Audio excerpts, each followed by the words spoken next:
Police ભાડે મળે છે। જેની ખિસ્સામાં પૈસા છે એ પોલીસ ભાડે લઈ શકે। ભાડું આપો, પોલીસ લઈ જાઓ। 12 કરોડ રૂપિયા લઈને પોલીસ ભાડે આપી। ગુજરાતનો અત્યારે સૌથી સળગતો પ્રશ્ન છે અને આજે બજેટ ઉપર સામાન્ય ચર્ચાનો પહેલો દિવસ છે અને એ ચર્ચાની અંદર પણ મેં ગોતી કાઢ્યું છે કે આ રાજ્યની અંદર પોલીસ ભાડે મળે છે। જેની ખિસ્સામાં પૈસા છે એ પોલીસ ભાડે લઈ શકશે। ભાડું આપો, પોલીસ લઈ જાઓ। દુનિયાના ઇતિહાસમાં મેં ક્યારેય નથી સાંભળ્યું કે સરકારી માણા ભાડે મળે, પણ ગુજરાતમાં મળે છે।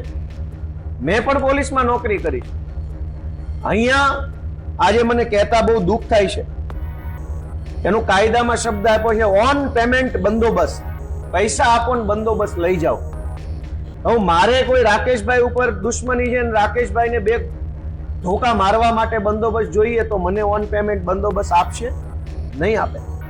ગુજરાતમાં વીજળી કંપનીઓ અલગ અલગ અનેક કંપનીઓએ કચ્છની અંદર પોતાના સોલાર પ્લાન્ટ લગાવ્યા છે। એ સોલાર પ્લાન્ટમાં જે વીજળી પેદા થાય છે એ વીજળી ગુજરાતના અને દેશના અલગ અલગ વિસ્તારોમાં લઈ જવા માટે ગરીબ ખેડૂતોના ખેતરમાંથી મફતમાં વીજળીની લાઈન કાઢવી છે, કોઈ વળતર દીધા વગર।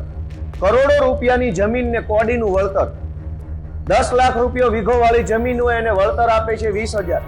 એટલે ખેડૂતો વાંધો નોંધાવે છે કે મારા ખેતરમાં હું વીજળીનો થાંભલો નહીં નાખવા દઉં। હજારો ખેડૂતો પોતાના ખેતરમાં વીજળીનો થાંભલો નાખવા માટે વિરોધ કરે છે।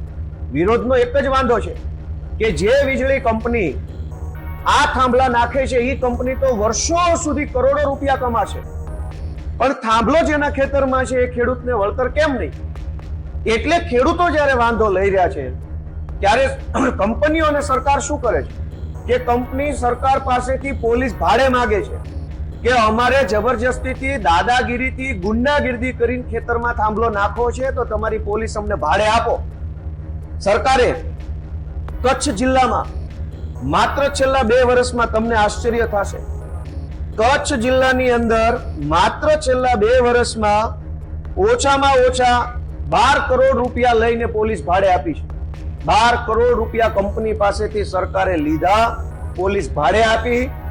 એ પોલીસે સામાન્ય ખેડૂતો પર દમન કર્યું, દાદાગીરી કર્યું અને જબરજસ્તીથી કંપનીઓની લાઈનો ખેડૂતના ખેતરમાં નખાવવામાં આવી। દેવભૂમિ દ્વારકા અને કચ્છ આ બંનેની અંદર મળીને સરકારે માત્ર છેલ્લા 2 વર્ષમાં 13 કરોડ રૂપિયાની પોલીસ ભાડે આપી। એનો અર્થ એ થઈ ગયો કે ગોપાલભાઈ સરકારને પૈસા આપશે તો સરકાર ગોપાલભાઈને 1-2 આઈપીએસ ને 4-5 પીએસઆઈ ની એક સરકારી ગાડી આપશે, લઈને ફરો જાઓ। જેના ખિસ્સામાં પૈસા એને પોલીસ ભાડે આપવાની।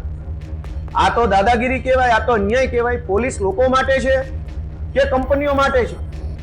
13 કરોડ જેટલા રૂપિયા લઈ અને સરકારે પોલીસ ભાડે આપવાનું જે કામ કર્યું છે એ આજે આ વિધાનસભાની અંદર જે જવાબ રજૂ કર્યો સરકારે એમાંથી સાબિત થયું છે।